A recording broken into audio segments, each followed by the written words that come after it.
ಎಲ್ಲರಿಗೂ ನಮಸ್ಕಾರ. ಮೈಸೂರು ಪಾಕ್ ಒಂದು ಕರ್ನಾಟಕದ ಸಮೃದ್ಧ ಸಿಹಿ ಭಕ್ಷ್ಯವಾಗಿದೆ.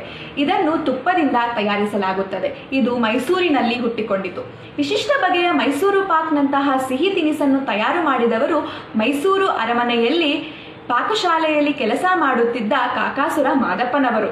ಇವರು ಮಹಾರಾಜ ನಾಲ್ವಡಿ ಕೃಷ್ಣರಾಜ ಒಡೆಯರ್ ಹಾಗೂ ಜಯಚಾಮರಾಜ ಒಡೆಯರ್ ಆಡಳಿತಾವಧಿಯಲ್ಲಿ ಅರಮನೆಯಲ್ಲಿ ಸಿಹಿ ತಿಂಡಿ ತಯಾರಿಸುವ ಕೆಲಸದ ಜವಾಬ್ದಾರಿಯನ್ನು ವಹಿಸಿಕೊಂಡಿದ್ದರು. ಇವರು ಸಿಹಿ ತಿಂಡಿಯೊಂದನ್ನು ಮಾಡಿ ಇದನ್ನು ಮಹಾರಾಜ ನಾಲ್ವಡಿ ಕೃಷ್ಣರಾಜ ಒಡೆಯರ್ ಅವರಿಗೆ ಕೊಟ್ಟರು. ಇದರ ರುಚಿ ನೋಡಿ ಈ ಹೊಸ ತಿಂಡಿಗೆ ಏನಾದರೊಂದು ಹೆಸರಿಡಬೇಕಲ್ಲವೇ?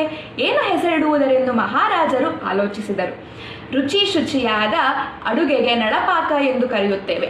ಇದು ಮೈಸೂರು ಅರಮನೆಯಲ್ಲಿ ತಯಾರಾಗಿದ್ದರಿಂದ ಮೈಸೂರು ಪಾಕ್ ಎಂದು ಹೆಸರಿಡೋಣ ಎಂದು ನಿರ್ಧರಿಸಿದರು. ಇದೇ ಸಿಹಿ ಭಕ್ಷ್ಯವು ಮುಂದಿನ ದಿನಗಳಲ್ಲಿ ಮೈಸೂರು ಪಾಕ್ ಎಂದೇ ಜಗತ್ ಪ್ರಸಿದ್ಧವಾಯಿತು.